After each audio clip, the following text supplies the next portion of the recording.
Hello friends, welcome back to Uma nature beauty channel. कैसे हो आप सभी। सबसे पहले आप सबको वट सावित्री व्रत की बहुत बहुत शुभकामनाएं। तो आइए फ्रेंड्स जानते हैं वट सावित्री व्रत कब है। हिंदू कैलेंडर के अनुसार ज्येष्ठ कृष्ण पक्ष अमावस्या के दिन वट सावित्री व्रत किया जाता है, जो इस साल यानी 2021 में गुरुवार 10 जून को मनाया जाएगा। यह सौभाग्यवती स्त्रियों का प्रमुख त्यौहार है। इस व्रत को करने का विधान त्रयोदशी से पूर्णिमा अथवा अमावस्या तक है। उत्तर भारत, मध्य भारत सहित कई जगहों पर व्रत सावित्री व्रत ज्येष्ठ कृष्ण पक्ष अमावस्या को मनाया जाता है। वहीं खासकर पश्चिम भारत के गुजरात और महाराष्ट्र में वट सावित्री ज्येष्ठ पूर्णिमा के दिन मनाया जाता है।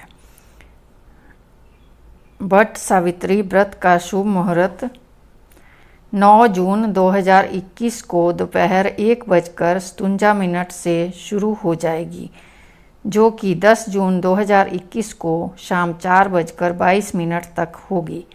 वट सावित्री व्रत का पारण 11 जून 2021 दिन शुक्रवार को किया जाएगा। तो दोस्तों, इस दिन सूर्य ग्रहण भी है। तो 10 जून 2021 को 1:42 से सूर्य ग्रहण शुरू होगा और 6:41 तक रहेगा। इसका मुख्य रूप से उत्तरी अमेरिका और उत्तरी भाग यूरोप और एशिया में आंशिक व उत्तरी कनाडा और रूस में दिखाई देगा। यह ग्रहण भारत में सिर्फ अरुणाचल प्रदेश और जम्मू कश्मीर में कुछ हिस्सों में ही दिखाई देगा। बाकी किसी भी राज्य में इसका ग्रहण का कोई भी प्रभाव नहीं पड़ेगा।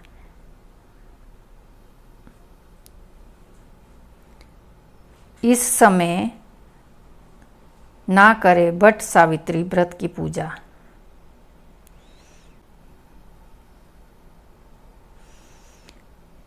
ऐसे में वट सावित्री पर इस काल में पूजा करना ठीक नहीं माना जाता, जो कि आयुष योग में गिना जाता है। इस साथी का चयन करने के लिए भेज दिया। एक दिन देवर्षि नारद राजा अश्वपति के यहाँ आए हुए थे। तभी सावित्री अपने मन अनुकूल वर का चयन करके लौटी। उन्होंने नारद जी को आदरपूर्वक प्रणाम किया। नारद जी से पूछने पर सावित्री ने कहा, राजा द्युम्नसेन, जिनका राज्य हर लिया गया है, जो अंधे होकर पत्नी सहित वनों की खाक छानते फिर रहे हैं, उन्हीं के इकलौते आज्ञाकारी पुत्र सत्यवान को मैंने अपने पति रूप में वर्ण कर लिया है। तीनों लोकों में भ्रमण करने वाले नारद जी ने सत्यवान और सावित्री के ग्रहों की गणना करके उसके भूत, वर्तमान और भविष्य को देखकर राजा से कहा, राजन, तुम्हारी कन्या ने निसंदेह भारी परिश्रम किया है। सत्यवान गुणी और धर्मात्मा है। वह सावित्री के लिए सब प्रकार से योग्य है, परंतु एक भारी दोष है, वह अल्पायु है और 1 वर्ष के पश्चात सत्यवान परलोक सिधार जाएगा। नारद जी की ऐसी अपशकुन की भविष्यवाणी सुनकर राजा अश्वपति ने अपनी पुत्री को कोई अन्य वर खोजने को कहा, पर पतिव्रता और एक निष्ठ आस्था वाली सावित्री ने उत्तर दिया, पिताश्री, आर्य कन्याएं जीवन में एक ही बार अपने पति का चयन करती हैं। मैंने भी सत्यवान को मन से पति स्वीकार कर लिया है। अब वह चाहे अल्पायु हो या दीर्घायु, मैं किसी अन्य को अपने हृदय में स्थान नहीं दे सकती। सावित्री बोली, पिताजी, आर्य कन्याएं अपना पति एक बार ही वर्ण करती है। राजा एक बार ही आज्ञा देता है, पंडित एक बार ही प्रतिज्ञा करते हैं और कन्यादान भी एक ही बार किया जाता है। अब चाहे जो हो, सत्यवान ही मेरा पति होगा। सावित्री के ऐसे दृढ़ वचन सुनकर राजा अश्वपति ने उसका विवाह सत्यवान से कर दिया। सावित्री ने नारद जी से सत्यवान की मृत्यु का समय ज्ञात कर लिया था। सावित्री अपने पति और सास ससुर की सेवा करती हुई वन में रहने लगी। समय बीतता गया। आखिर सावित्री 12 वर्ष की हो गई। नारद जी का वचन सावित्री को दिन प्रतिदिन अधीर करता रहा। आखिर जब नारद जी के कथन के अनुसार सावित्री के पति के जीवन के 3 दिन बचे, तभी से सावित्री उपवास करने लगी। नारद द्वारा बताई गई निश्चित तिथि पर पितरों का पूजन किया। प्रतिदिन की भांति उस दिन जब सत्यवान लकड़ियां काटने के लिए चला तो सास ससुर से आज्ञा लेकर सावित्री भी उसके साथ वन में चल दी। जंगल में सत्यवान ने सावित्री को मीठे मीठे फल लाकर दिए और स्वयं एक वृक्ष पर लकड़ियां काटने के लिए चढ़ गया। वृक्ष पर चढ़ते ही सत्यवान के सिर में असहनीय दर्द होने लगा। वह व्याकुल हो गया और वृक्ष के नीचे उतर आया। सावित्री ने उसे पास के बड़ के वृक्ष के नीचे लिटाकर सिर अपनी जांघ पर रख लिया। सावित्री का हृदय कांप रहा था। सावित्री अपना भविष्य समझ गई। उसी समय दक्षिण दिशा में यमराज को आते देखा। यमराज और उनके दूत धर्मराज सत्यवान के जीव को जब लेकर चल दिए तो सावित्री ने भी यमराज का पीड़ा करना शुरू कर दिया। सावित्री को पीछा करना शुरू कर दिया। सावित्री को पीछे आती हुई देखकर यमराज ने उसे समझाकर वापस लौट जाने के लिए कहा, परंतु सावित्री ने कहा, यमराज, पत्नी के पत्नीत्व की सामर्थ्य इसी में है कि वह उसकी छाया के समान अनुसरण करे। पति के पीछे जाना ही स्त्री का धर्म है। पतिव्रत के प्रभाव और आपकी कृपा से कोई मेरी गति को नहीं रोक सकता। मैं ऐसा ही कर रही हूँ, मेरी मर्यादा है। इसके विरुद्ध कुछ भी बोलना आपके लिए शोभनीय नहीं है। सावित्री के धर्मयुक्त वचनों से प्रसन्न होकर यमराज ने पति के प्राणों के अलावा कुछ भी वरदान मांगने को कहा। सावित्री ने यमराज से सास ससुर की आंखों की खोई हुई ज्योति व दीर्घायु मांग ली। यमराज तथास्तु कहकर आगे बढ़ गए। फिर भी सावित्री ने यमराज का पीछा नहीं छोड़ा। वह यमराज के पीछे चलती रही। यमराज ने उसे फिर आगे बढ़ने से रोककर वापस जाने के लिए कहा। इस पर सावित्री ने कहा, धर्मराज, मुझे अपने पति देव के पीछे पीछे चलने में कोई परेशानी नहीं है। पति के बिना नारी जीवन की कोई सामर्थ्यता नहीं है। हम पति पत्नी भिन्न भिन्न मार्गों पर जा सकते हैं। जिस ओर मेरे पति जाएंगे वही मार्ग सुगम है। पति का अनुगमन ही मेरा कर्तव्य है।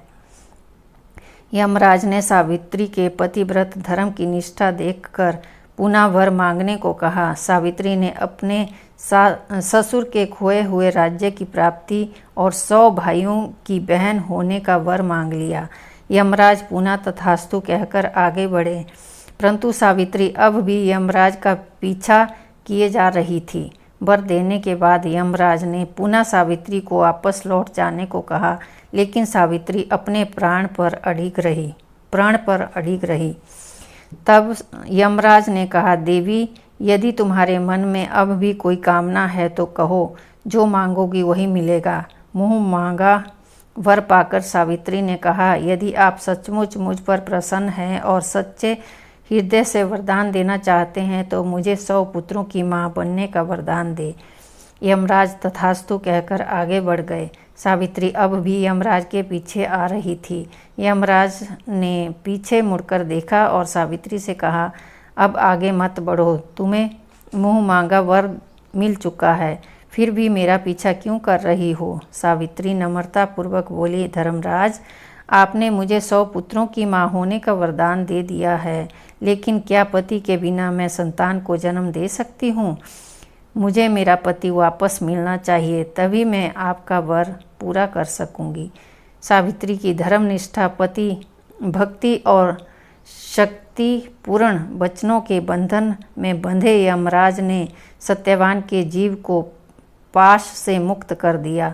सावित्री को वर देकर यमराज अंतर्ध्यान हो गए। सावित्री वट वृक्ष के नीचे पहुंची जहां सत्यवान ने प्राण छोड़े थे। सावित्री ने प्रणाम करके वट वृक्ष की जैसे ही परिक्रमा पूरी की, भगवान की कृपा से सत्यवान के मृत शरीर में पुनः जीव का संचार हो गया और वह जीवित हो उठा। दोनों खुशीपूर्वक घर को लौट आए। प्रसन्नचित्त सावित्री अपने पति सहित सास ससुर के पास गई। उनकी नेत्र ज्योति लौट आई थी। उनके मंत्री उन्हें खोज चुके थे। द्युम्नसेन ने पुनः राज्य सिंहासन संभाल लिया था। उधर महाराज अश्वसेन 100 पुत्रों के पिता हुए और सावित्री 100 भाइयों की बहन। यमराज के वरदान के प्रभाव से सावित्री 100 पुत्रों की मां बनी। इस प्रकार सावित्री ने अपने पतिव्रत धर्म का पालन करते हुए अपने पति के कुल और पितृकुल दोनों का कल्याण किया। सावित्री सत्यवान चिरकाल तक राज्य सुख भोगते रहे और चारों दिशाएं सावित्री के पतिव्रत धर्म के पालन की कीर्ति से गूंज उठी। बोलो सत्यवान सावित्री माता जी की जय।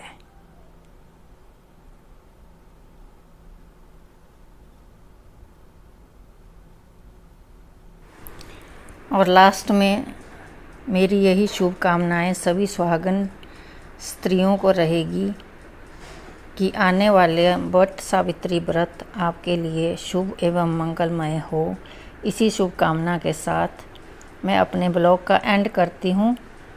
और अगर आपको मेरा ब्लॉग पसंद आया हो तो लाइक शेयर कमेंट्स ज़रूर करें। जय सावित्री माता की जय।